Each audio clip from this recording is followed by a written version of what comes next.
Welcome in, everyone, to my first 2024 Dynasty rookie content. We're going to break down some quarterbacks. Let's just jump into it. Caleb Williams. Now, of course, we all know about Caleb Williams. There are really no questions about him as a prospect. He entered college at a slightly older age, but he immediately shone as a true freshman, pushed aside high-profile starter Spencer Rattler at Oklahoma, and he did really well. 64.5% completion, 21 touchdowns, 4 interceptions, 9.1 yards per attempt.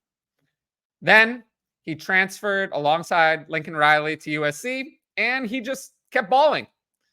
66.6% completion, 42 touchdowns, 5 interceptions, 9.1 yards per attempt. And then I know people say his 2023 was a down season. It really wasn't. I mean, these are great numbers. Just didn't win a lot of games. 68.6% completion, 30 touchdowns, 5 picks, actually improved yards per attempt. On top of all of that, Williams is also a threat on the ground. He totaled 966 yards and 27 touchdowns in his college career. There's no question to me that he's an elite prospect and the top overall pick. For me, I think that the Bears are going to take him with the first overall pick, trade Justin Fields away. I don't really see any way that they do anything else. They're probably going to get him another weapon, maybe with that 9th overall pick, could be Rome Odunze. He'll have his career. He'll start with DJ Moore, Odunze, Cole Kmet at tight end. It'll be a decent set of weapons. Pretty good, actually. And yeah, for me, Superflex, rookie drafts, he's either the 101 or the 102. It's only Marvin Harrison Jr. that's competition for him. I don't see the other quarterbacks, obviously any running back, as competition. So my guess is Caleb Williams will go off the board 101 in most drafts. But if you want to take Marvin Harrison Jr. over him, I have no issue with that. Marvin Harrison Jr. is also a special prospect, probably the best wide receiver prospect we've had in the Dynasty era. Well, let's move into the next quarterback. Drake Maye out of North Carolina. Now, a lot of people have been talking about Drake Maye. More discourse about Drake Maye. We all know Williams is going to be number 1 overall pick. But Maye, there's more discussion. So he redshirted his true freshman 2021 season. And then he took the starting job in 2022 after the departure of Sam Howell. And he formed a great duo with Josh Downs in 2022, leading to a great season. 66.2% completion, 38 touchdowns to 7 interceptions. And if that sounds familiar, I'm pretty sure Sam Howell had that exact line in the past and 8.4 yards per attempt. But the key thing, 698 rushing yards and 7 touchdowns. So he was great. Not as good. If you notice, these numbers are not as good as any of Caleb Williams' years. So, you just have to keep in mind, these are not the same level of prospect. But my main concern is what happened in 2023. So in 2023, Josh Downs went to the NFL, as you know, and they didn't really replace him. Nobody else stepped up and was Josh Downs for Drake Maye. So he regressed. 66.3% completion, 24 touchdowns to 9 interceptions, and just 8.5 yards per attempt. Just wasn't quite as good in 2023. Rushing production was a little bit down as well. So we kind of go back to evaluating Drake Maye. He's a good prospect as a passer, but he's not special like Caleb Williams. There are quarterbacks like Drake Maye in most classes. They have at least one. And he's going to need to show that rushing ability he displayed in college in order to be a fantasy star. It's hard to be a fantasy star in the NFL without rushing ability. There's maybe 2 or 3 quarterbacks at a time who do that. And Drake Maye is not going to be one of those. So he's going to need a run if he wants to be, a mid to high end fantasy QB1 at any time. For me, for now, and I emphasize this for now because I think this is really a decision. The Commanders' 2nd overall is where I project Maye to go. Now, the Commanders are 100% going to take a quarterback. There's no doubt. I do think it's a legitimate decision between Drake Maye and Jayden Daniels, who we'll talk about in a second. So depending on that, Maye's Superflex rookie value, 103 to 105. Jayden Daniels and Maye are in the same tier for me. Maye, probably the better real-life prospect. Daniels definitely has more fantasy upside.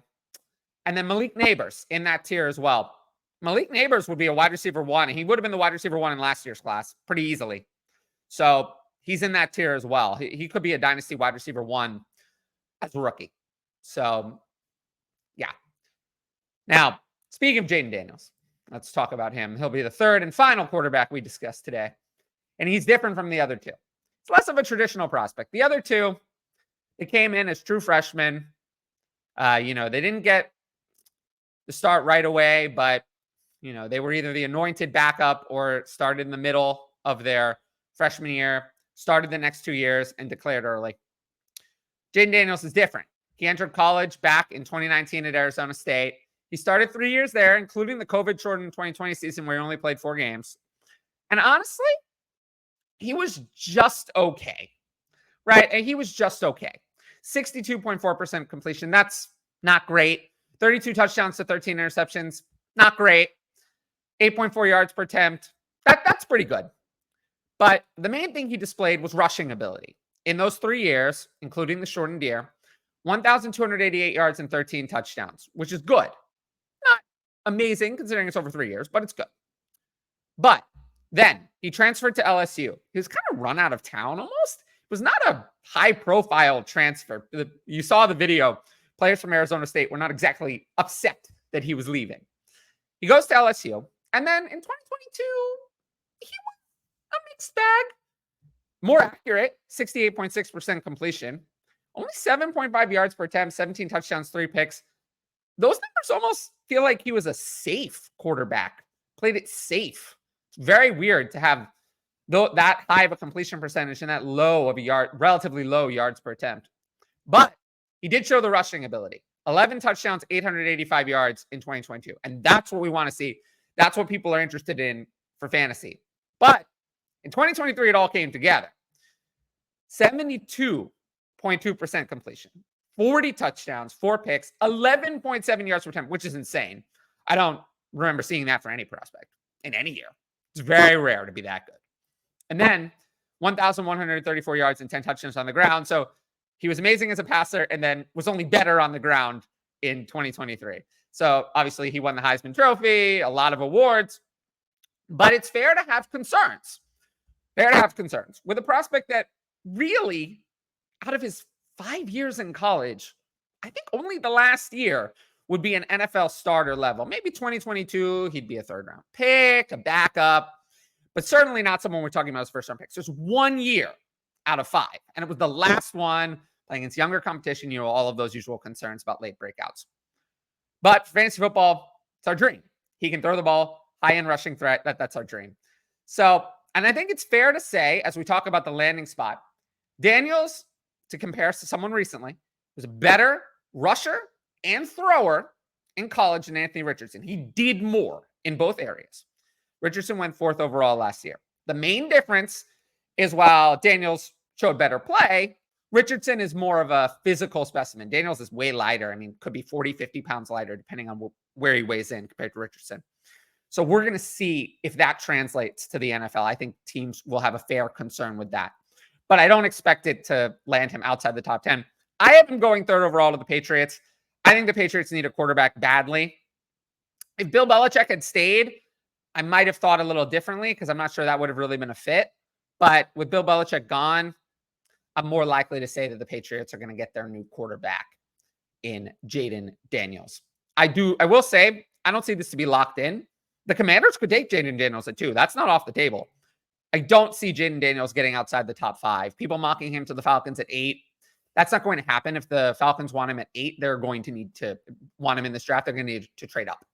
And I think it's a possibility. If the Patriots decide to go with Marvin Harrison Jr., the Cardinals could definitely consider trading down instead of taking Malik Neighbors at 4 or someone else. So there's a lot of options, but I expect Jayden Daniels to be picked in the top 5, whether it's by the Patriots or via trade with the Cardinals at 4 or the Chargers at 5.